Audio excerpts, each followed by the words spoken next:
1 year after, did I think it was going to be this bad?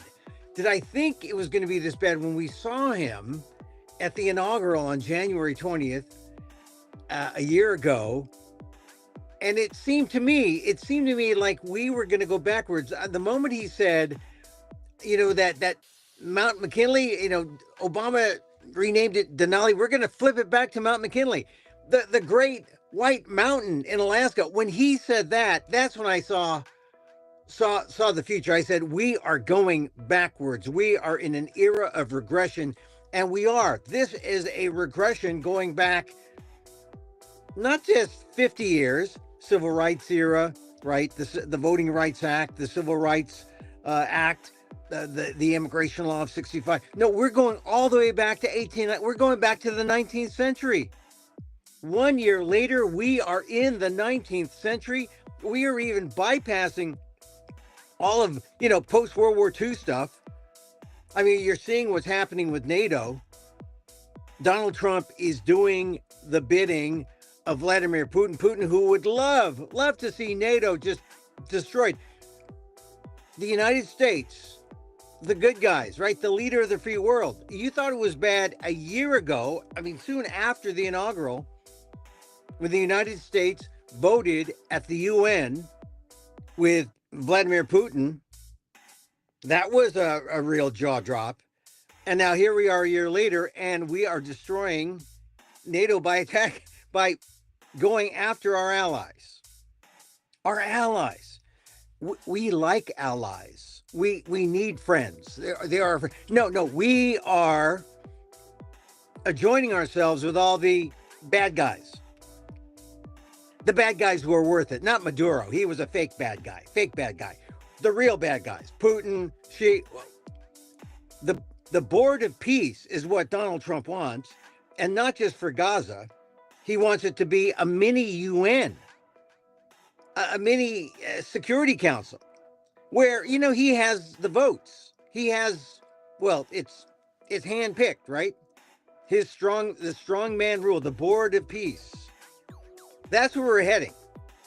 And it's hard to imagine why we're in this situation, really. I mean, this is America, right? We had a chance to upend all this. The election of 2024. November. Did we? No. I mean, everything has emboldened Donald Trump in year one of the second term, and now we go into year two, that he continues to mention now, hey, I won that 2020 election. He won the 2020 election. How could he say that? We know he lost. But this is where we are a year after the start of the second term. And we had a chance. History will look back and say, Americans had a chance to vote no.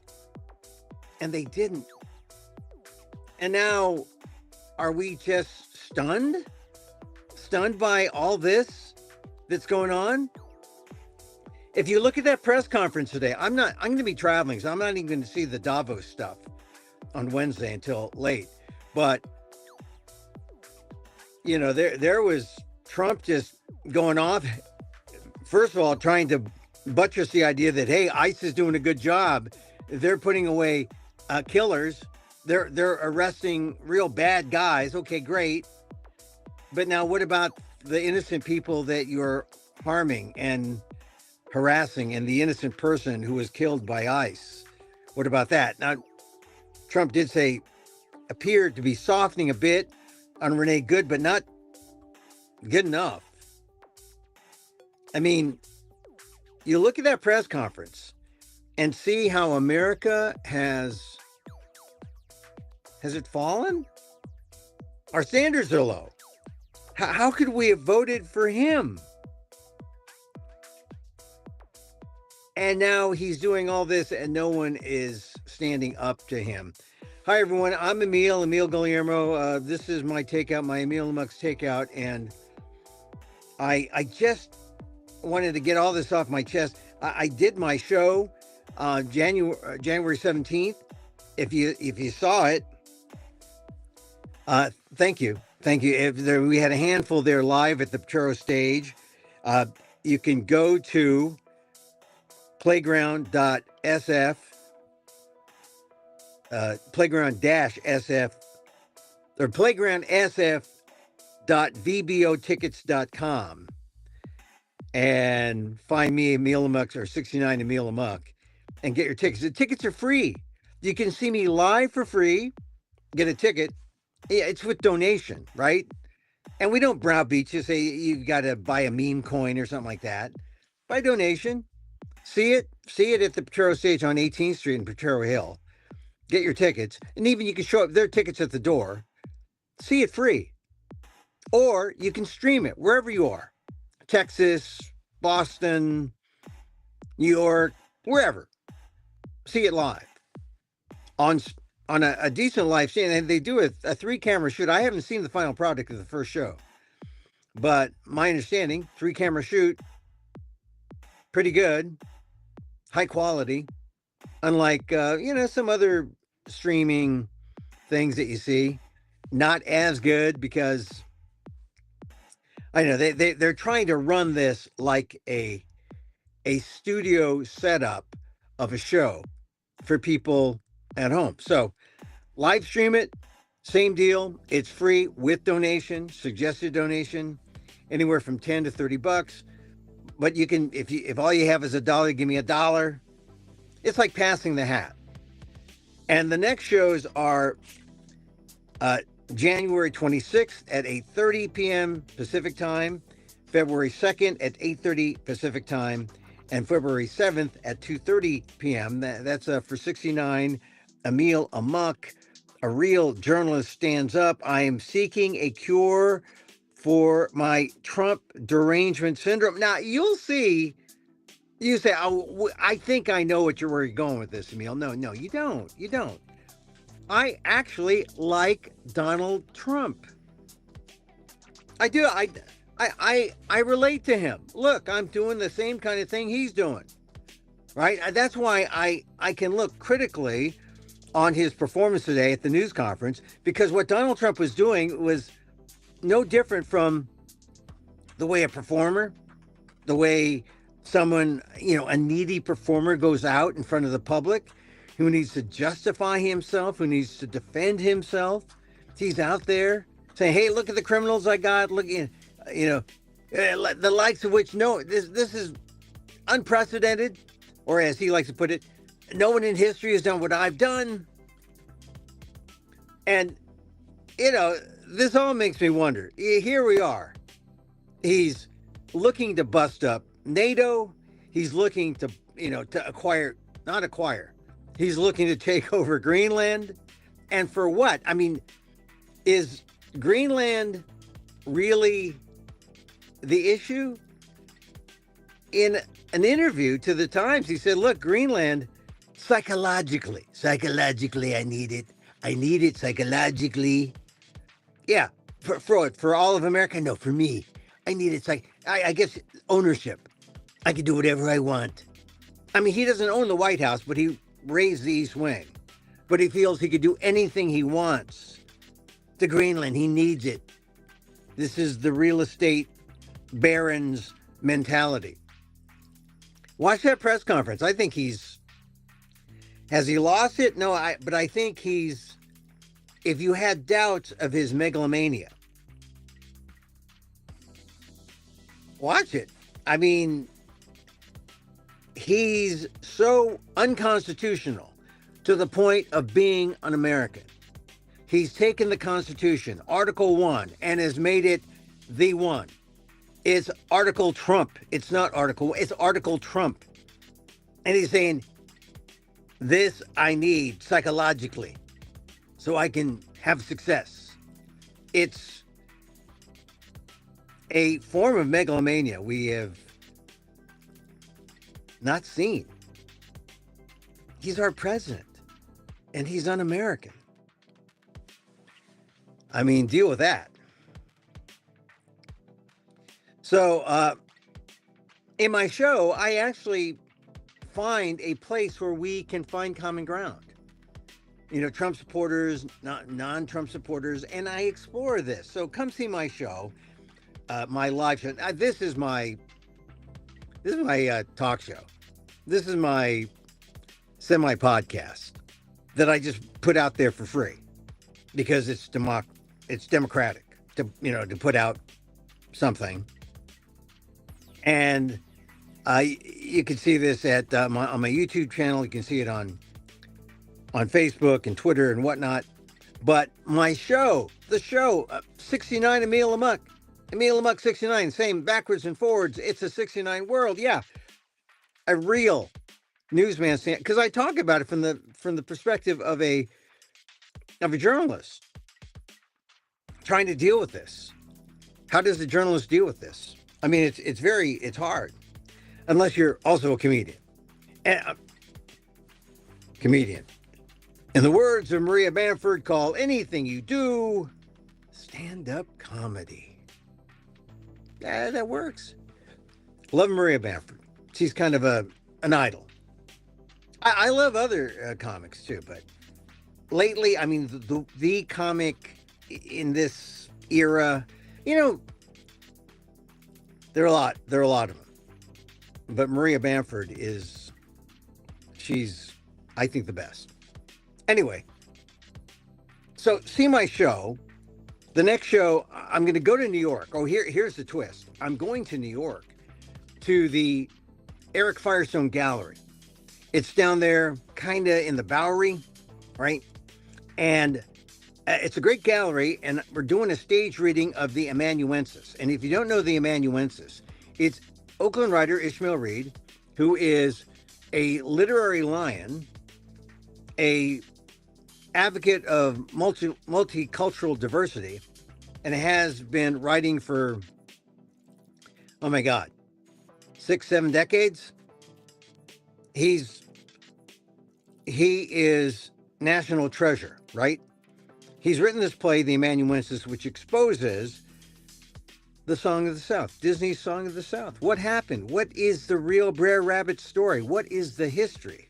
If you're yearning to hear the history of that and to see how Black history has played out over over time, it's interesting because you see how Brer Rabbit is, well, it's called the Amanuensis because it's the story of the perpetrator of these tales, Joel Chandler Harris, who was a white guy who took the stories of slaves and then put it out as his own. Amanuensis was a term that H.L. Mencken used to describe the process of the stenographer taking down notes, taking down the stories. Is it any different from a reporter? Well, Joel Chandler Harris passed it off as his own, made money off Disney, Song of the South, Brer Rabbit, all these characters. If the characters could speak, what would they say? That's what the Amanuensis is about. I'm in a stage reading of it. Well, Emil, which animal do you play? Well, you'll have to see it. It's at the Eric Firestone Gallery this Thursday, this week, Thursday, Friday, Saturday.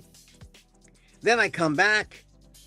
And then back on Monday, I'm in San Francisco doing Emil Amok 69 or 69 Emil Amok. It's the same backwards and forwards at the Potrero stage. Get your tickets at the Firestone Gallery in New York for that. Just look it up, the Eric Firestone Gallery. You can find it. It's down there by the Bowery.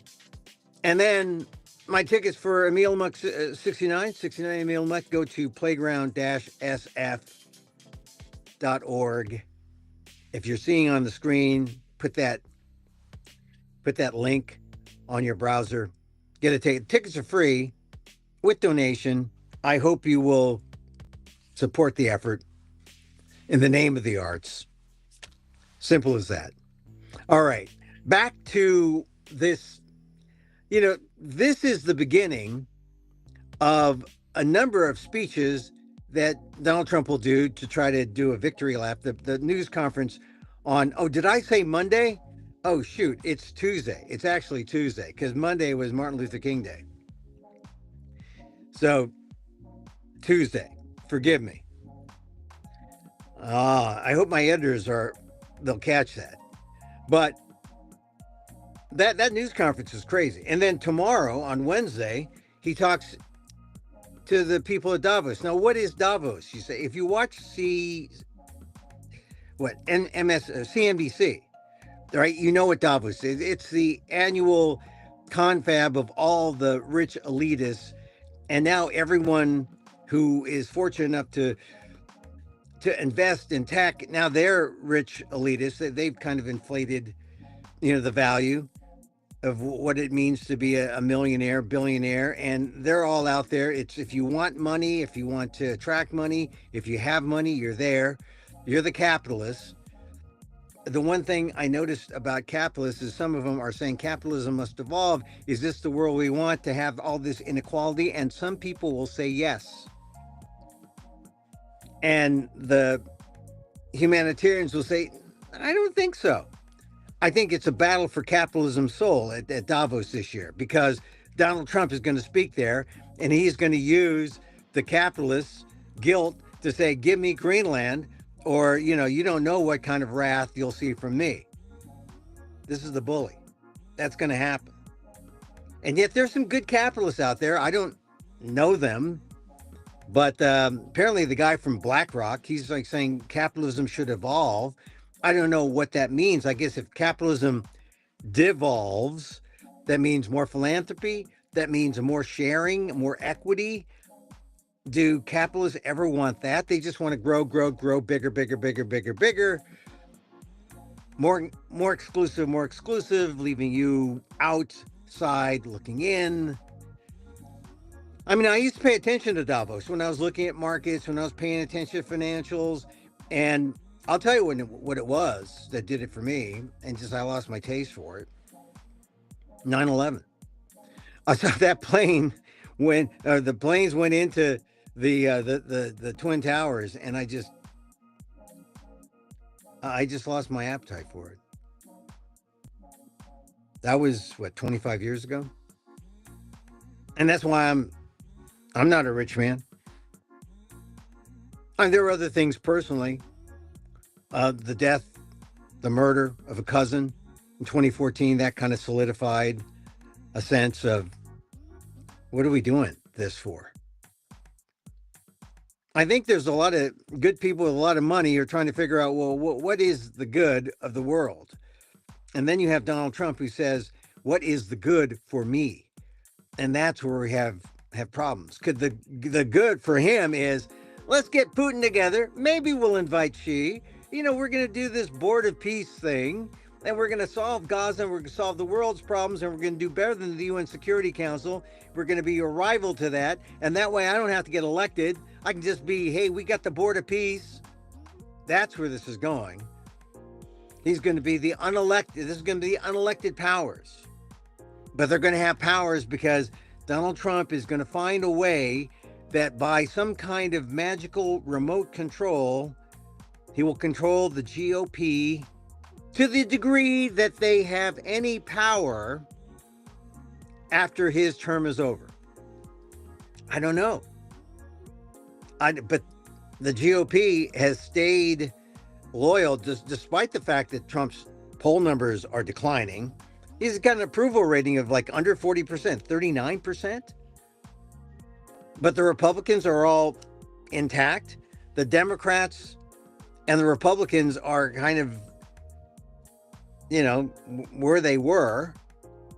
But here's the interesting thing. A plurality of Americans are neither Democrats or Republicans. They're independents. And the independents are waking up from their slumber saying, what the hell is happening? What is happening? And I think you're going to see that reality sinking in. Has to sinking in, and where Trump is saying, well, what about those independents? Oh, those are the people that wanted Nikki Haley, but then they ended up voting for me, or those are the never Trumpers, or those are the rhinos, or those are, well, they're a powerful force now. And the rhinos are sounding practically Democratic, right? And that's bothering some Democrats who say, wow, I never realized I had so much in common with so many Republicans. We do, or they do, Republicans and Democrats, especially when you're comparing yourself to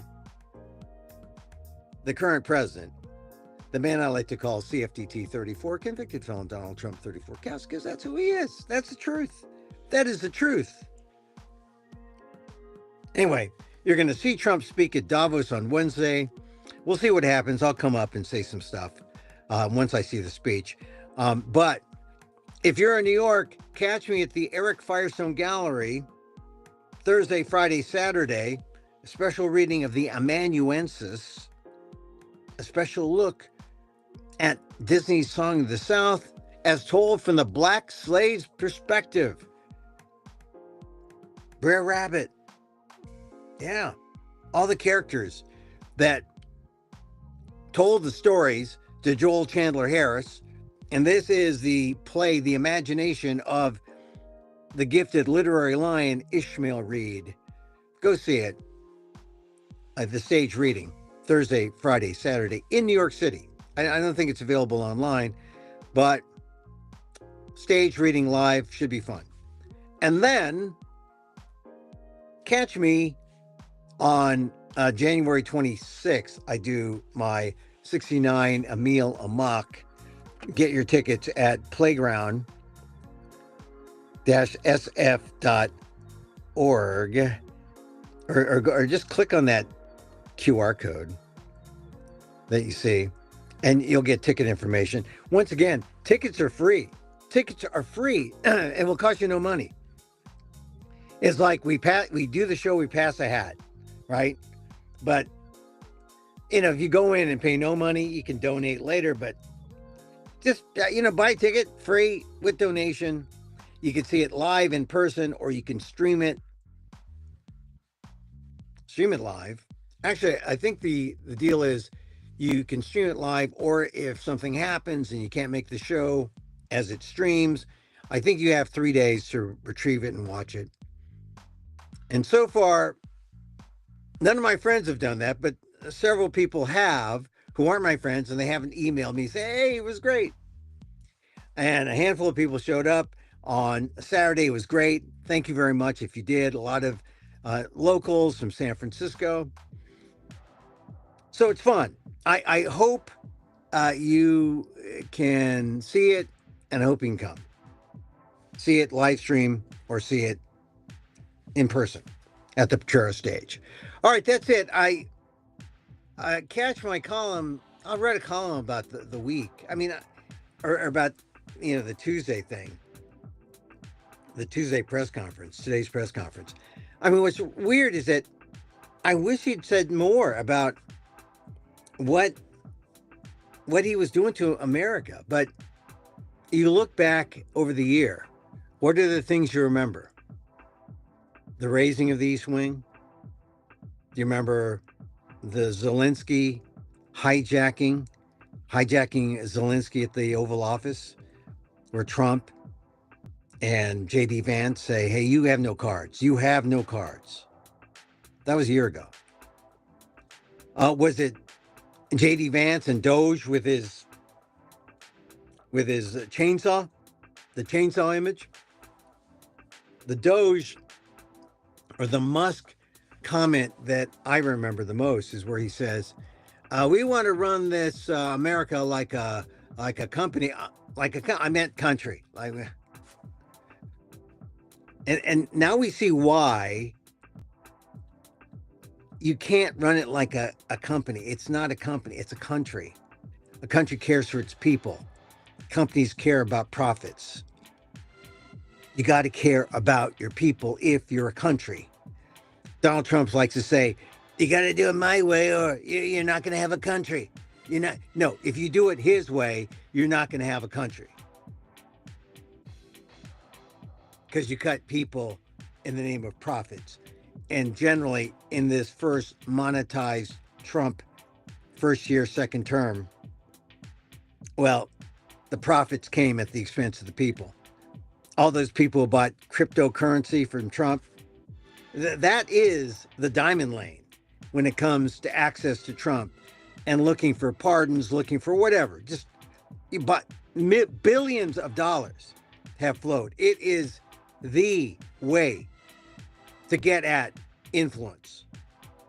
We'll make it easy to get influence. Buy a Trump coin. It means nothing anywhere. So where does it have meaning? Where does it have real currency? When you want to talk to Donald Trump, oh, I just bought several million in Trump coin. Oh, you're a sucker. Come on in. Come on in. Come talk to us. America today. What can you do?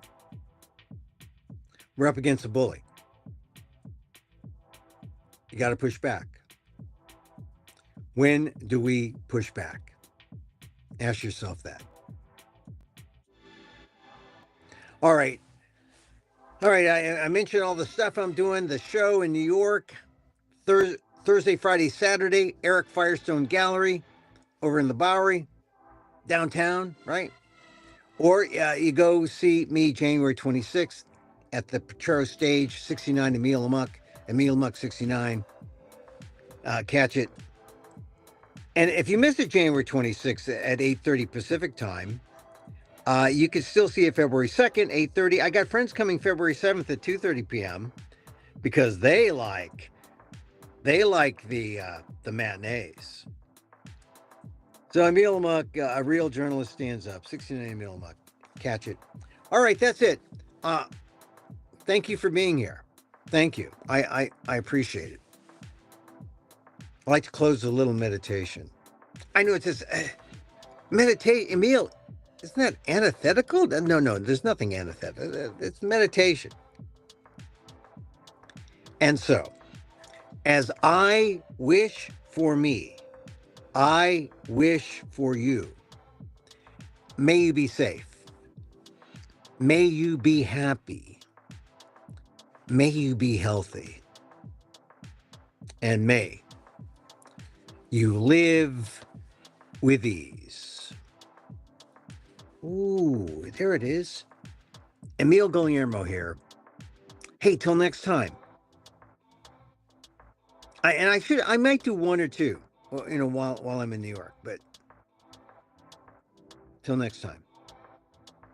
Mahal Gita.